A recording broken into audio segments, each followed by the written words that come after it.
ආයුබෝවේවා අපගේ YouTube නාලිකාවට ඔබ ආදරයෙන් පිළිගන්නවා.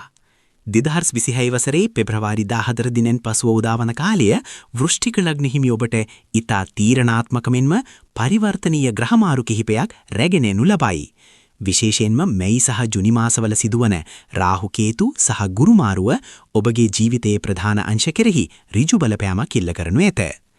තාමත් ඔබ අපගේ YouTube නාලිකාව subscribe කරනු මැතිනම් කරුණාකර අපගේ සේවාව ඇගයීම සඳහා අපගේ YouTube නාලිකාව subscribe කරන ලෙස ගෞරවයෙන් යුතුව ඉල්ලා සිටිමි. 2026 පෙබරවාරි මාස වන විට සෙනසුරු ග්‍රහයා මීන රාශියේ ගමන් කරන අතර එය අධ්‍යාපනය සහ දරුවන් පිළිබඳ වගකීම් වැඩි කරයි. කෙසේ වෙතත් 2026 මැයි මාසයේදී රාහු කුම්භ රාශියට සහ කේතු සිංහ රාශියට පැමිණීමත් ජුනි මාසයේදී ගුරු ග්‍රහයා මිථුන රාශියට ප්‍රවිෂ්ඨ වීමත් නිසා ඔබට මිශ්‍ර ඵලදායක කාලයක් උදාවනු ඇත. මෙය තරමක් අභියෝගාත්මක නමුත් ආත්මීය වශයෙන් ශක්තිමත් වීමට ලැබෙන කාලයකි. ධනය සහ මූල්‍ය. මූල්‍යමය වශයෙන් මෙම කාලයේ ඉතා පරීක්ෂාකාරී විය යුතුය. ජුනි මාසයේ සිට ගුරු 8 වෙනියේ ගමන් කිරීම නිසා බලාපොරොත්තු නොවූ වියදම් මතුවිය හැකි. රක්ෂණ ලාභ, උරුම හිමිකම් හෝ පාරිතෝෂික දීමනා ලැබීමට ඉඩ ඇති නමුත් අලුතින් මුදල් ආයෝජනය කිරීමේදී දෙවරක් සිතන්න. ලොතරැයි හෝ අවදානම් සහිත කොටස් වෙළඳපොළ ආයෝජන වලින් ඈත්වීම නුවණට හුරුය. අන් අය වෙනුඩින් ඇපවීමට යාමෙන් මූල්‍යමය පාඩු සිදුවිය හැක. රැකියාව සහ වෘත්තිය. කේතු ග්‍රහයා 10 වෙන්නට පැමිණීමත් සමග වෘත්තීය ජීවිතය තුළ යම් කලකිරීමක් හෝ වෙනස් වීමේ දැඩි අවශ්‍යතාවයක් මතුවිය හැක.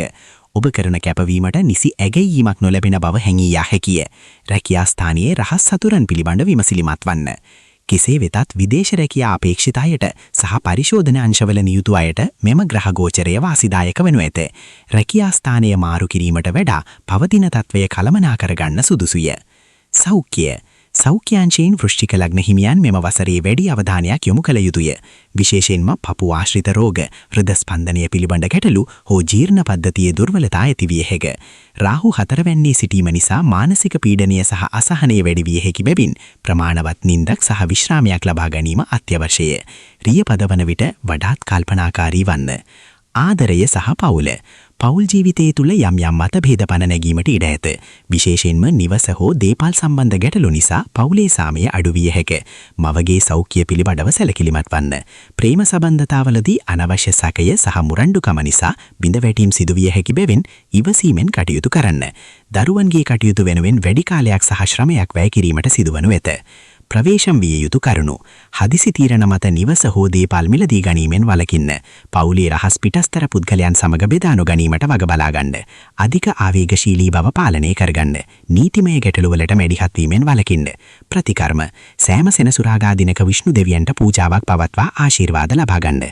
බෝධි පූජා පවත්වා කරණීය මෙත්ත සූත්‍රය ගායනා කිරීමෙන් මානසික සහනය උදා වේ. වැඩිහිටි නිවාසයකට හෝ අසරණ රෝගීන්ට ආහාර සහ බෙහෙත් පරිත්‍යාග කරන්න. කේතු අපල දුරු වීමට නිලුම් මල් පූජා කර ධර්ම ශ්‍රවණය කරන්න. නිවසේ නිරතු දිශාවේ තෙල් පහනක් දැල්වීම ගුණදායකය.